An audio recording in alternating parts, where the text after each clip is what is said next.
Bonjour, bienvenue. Today we're back again with another reaction to Code Blue, and this one is episode 4, and this one is Au Diable la Varice, and that's meant to mean to hell with varicose veins in English. So I'm really liking this series.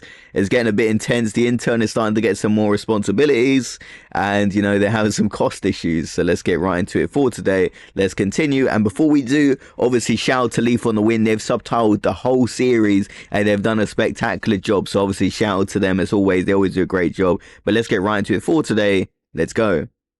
Bien. Bonjour. Je suis Madame Belle-Pêche, j'ai été dépêchée ici par le ministère de la Santé en tant qu'adjointe de direction et conseillère en management appuyé au redressement d'établissements en difficulté financière.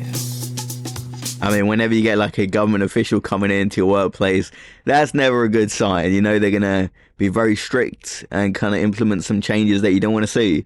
Not a good sign. Ça veut dire quoi? Ça veut dire que je suis désormais en charge de votre budget. Je vois que vous êtes bien amusé dernièrement, hein? Construire un service chirurgie intégral en un mois, c'est pas mal. Mais maintenant, c'est moi qui vais m'occuper de vos finances. Il va falloir faire un peu plus attention. Regarde pas dans les jouets pour être changé en pierre. Hilarant. Je sais que ça peut paraître impressionnant, mais je suis sincèrement là pour vous aider et permettre à cet hôpital de redresser la barre. C'est exactement ce qu'a dit Hitler aux Allemands en 1933. Mon 4e mois à l'hôpital Margoulin commence alors qu'on est encore plongé dans le noir. Pourquoi? Parce que depuis qu'on est endetté jusqu'au cou, c'est le ministère de la Santé qui a repris les commandes. Bon, éteignez-moi la lumière, là. On peut économiser au moins 1000 balles par mois avec ça. Si vous voulez de la lumière, vous avez qu'à ouvrir les volets.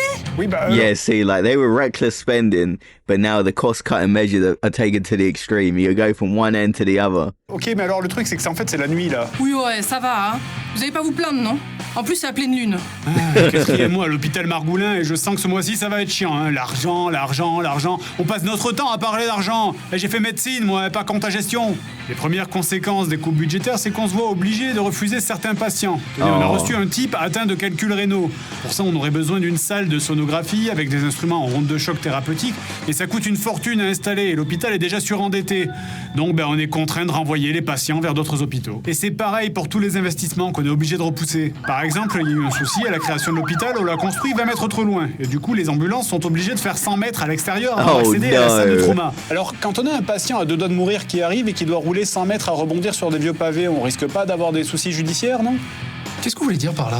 Je veux dire que par exemple, si un jour on a un vrai problème, le patient... Non. Judiciaire. Qu'est-ce que ça veut dire? Et mes craintes ont bien failli se réaliser. On a les ambulances depuis pas très longtemps et elle, c'était notre première blessée létale, comme dans les films. Bagarre au couteau, elle était en arrêt cardiaque, rupture de la rate et lacération du foie. À 4 heures... And like the journey to get the emergency room with an urgent case like this is not good. But I do have to say the lawyer in this series is one of my favorite characters. He's sort of like a slimy character, but you know, he seems to be good about getting around things. 49, l'ambulancier dépose la personne en salle de trauma d'urgence. Elle pissait le sang, il y en avait partout dans les couloirs. Et il y avait personne, aucun médecin. Elle est restée 20 minutes toute seule. Les premiers types à arriver dans la salle, c'était les concierges. Et tout ce qu'ils ont pu faire, c'était qu'au moins la personne se vide de son sang dans une salle propre. C'est qu'au bout de 20 minutes que la première infirmière et le médecin de garde ont pu se pointer pour faire quelque chose. Ah ça, l'avocat de l'hôpital, il était pas très content d'entendre ça. Et donc, c'est comme ça que le patient est resté seul 20 minutes à se vider de son sang parce qu'aucun médecin n'était disponible. Pardon, je me suis évanoui pendant quelques secondes. Vous disiez? Mais au moins, je pense que tout ça va servir de leçon au ministère de la Santé. Avec ça, ils verront qu'on ne peut pas plus réduire les budgets. Réduction de budget oblige, nous allons devoir licencier du personnel. Des questions? Oh man, and that's always the case. They're doing budget cuts. They got to fire some employees. It's tough, man. Working it really is tough. Obviously not in like I don't work in a hospital, but budget cuts affect every business. It's so annoying. Oui, j'ai une question. Combien d'enfants ont dû être sacrifiés pour ouvrir le portail qui vous a invoqué sur Terre? 11 et demi. Le demi, c'est parce qu'en enfer les handicapés, ça ne compte que pour la moitié. Je pense que ça veut dire pas de question. Oh, no, she is evil. La patiente a survécu par miracle, mais on n'est pas passé loin. Après ça, les occupations de chaque médecin ont dû être passées au peigne fin. Si vous n'êtes pas débordé de travail, c'est que vous êtes un fainéant. C'était la chasse à l'économie. Et comme souvent dans ces moments-là, c'est le bas de l'échelle qui est visé en premier. Dites-moi, non pas que je conteste la valeur de votre travail, mais on a vraiment besoin d'autant d'infirmières. Je veux dire, l'infirmière Camille, là. Son travail, c'est juste de distribuer de la nourriture. Ils peuvent pas simplement aller le chercher eux-mêmes. Oui, c'est vrai, vous avez raison. Ils pourraient se lever d'eux-mêmes et aller chercher de la nourriture. Enfin, sauf Monsieur Martin, vu qu'on a amputé des jambes, mais sinon, je suis d'accord, il n'y a pas d'excuse. Même j'irai plus loin. On pourrait carrément aussi leur donner une lance. Yeah, like when they're cutting costs, you know, they come up with like just stupid examples of reasons. Really, like the nurse completely destroyed the Ministry of Health. Like, yeah, I hate these cost-cutting measures Pour qu'ils aillent chasser eux-mêmes le bison dans la prairie. Vous en pensez quoi? because they don't really know what it's like to actually Et work au bout d'une those semaine, jobs. les premières sanctions sont tombées. Plusieurs employés ont dû faire les bagages. On a également dû fermer 2 cabinets de médecins dans l'aile d'urgence.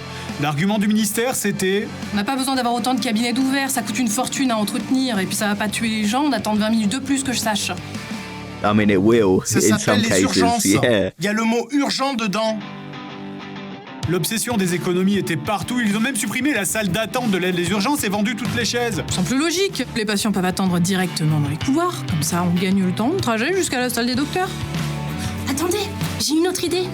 On pourrait les soigner directement sur le parking, comme ça, plus besoin d'hôpital. Et puis pour gagner du temps, plutôt que des piqûres, Don't give on pourrait her any leur tirer les ideas. vaccins avec un fusil de chasse, comme les vétérinaires dans la savane. Oh pardon, vous me parliez. J'étais en train de penser à mes géraniums. C'est fascinant, écoutez, si vous êtes licencié, au moins vous n'aurez aucun mal à vous reconvertir en stand-up. Le seul département qui a eu de la chance, c'est le département chirurgie, qui non seulement n'a pas eu de réduction de budget, mais en plus s'est même payé le luxe d'avoir le droit d'ouvrir un cabinet supplémentaire. En même temps, vu la quantité astronomique de travail qu'on a bas, c'est normal. Alors, juste pour être sûr, est-ce que le mot travail signifie en français la même chose que dans le langage des escrocs? Vous manquez de vocabulaire. Mais écoutez, je vous achèterai un dictionnaire pour Noël. Franchement, j'ai les moyens. Non mais revenez. Ouais, l'ambiance entre les équipes à I l'hôpital hate est devenue people un like petit that. peu... tendue. Et au final, qu'est-ce que ça changeait dans les comptes? Presque rien. À part que tout le monde était surmené. Et quand par miracle on réussissait à atteindre les objectifs, c'est la banque qui reprenait tout. En plus, sans I budget... love the fact they're doing all the budget cuts and it's not really making a difference. The service is just getting worse for no reason.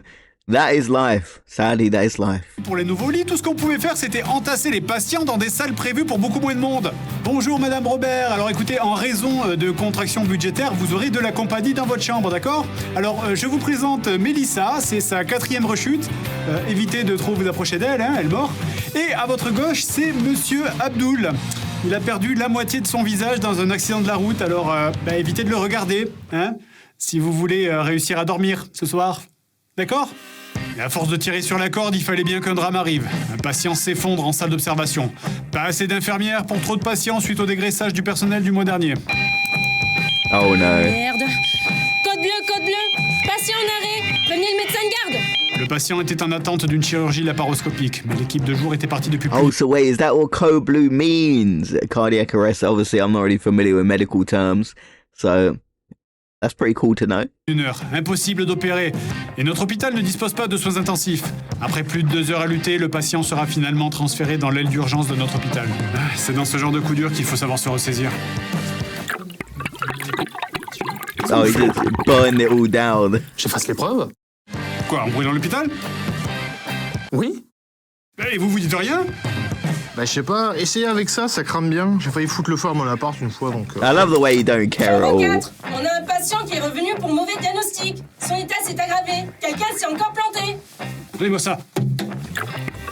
Et surprenamment, c'est aussi dans ce mois de restrictions budgétaires que le ministère de la Santé a choisi d'ouvrir un nouveau service dans l'hôpital. Le service de médecine interne. On a même pu recruter 2 nouveaux docteurs. Est-ce que c'est pas genre comme dans les films de Noël où un fantôme est venu vous chercher pour vous montrer une version vieille et aigrie de vous pour vous faire changer d'avis? J'ai une formation de comptable, je suis déjà aigrie. Le service de médecine interne, pour simplifier, ce sont les gens qui sont spécialisés en tout. Quand quelqu'un arrive avec une maladie qui touche plusieurs organes, c'est chez eux qu'on envoie les patients. Et puis bon, surtout, c'est les seuls ici qui peuvent se la péter en faisant « c'est un lupus ». Et cadeau bonus, l'ouverture du département de médecine interne nous a rapporté un gros chèque. Oh, 50 ok. 000 à l'ouverture plus 20 000 de bonus. Vous imaginez, avec ce pognon, on pourra agrandir le service. Augmenter nos salaires. Prendre des cours de droit. Acheter de l'équipement plus récent. Un distributeur de bonbons. Recruter enfin de nouvelles infirmières. Je vais peut-être revoir ma maison. Mon Dieu, j'ai une maison. Je m'en souviens maintenant. Pour rembourser la banque? Oh. Ok, maintenant ça suffit. J'en ai assez. Oh non, elle va le dire. Alors je vous déclare officiellement. Et pour Strike. toutes les autres infirmières, nous sommes Yes. en grève. Infirmière. Okay, so I feel like a strike is definitely warranted in this case. You know, they're having all these budget cuts and they're being overworked. Definitely seems like a good case for a strike, but I'm really enjoying this series. And I'm kind of impressed with the amount of research they did with the technical terms for everything. Like, I just find that interesting because I don't really know much about medical shows. I don't really watch them. Besides Scrubs, I do love Scrubs, of course. But I do need to lock in and watch House. That is true. But I'm really enjoying the series. I'm really invested, and I'm kind of curious to see how the strike goes. I mean, you do have the nurses striking sometimes over here, which I feel like they deserve to because they definitely are worked for little pay. So I feel like go on strike, they kind of deserve it, and they're essential. They should be treated better. And over here, we have so many strikes when it comes to transportation. Like, TfL are always striking. Like, the train's always on strike, like, multiple times a year, and it really is difficult if you got to go to work or something. But let me know your thoughts about this in the comment section below, and I'll see you guys in the next video. And shout out to Leaf on the win for the English subtitles, and I'll see you guys in the next video. Have a great day, everyone.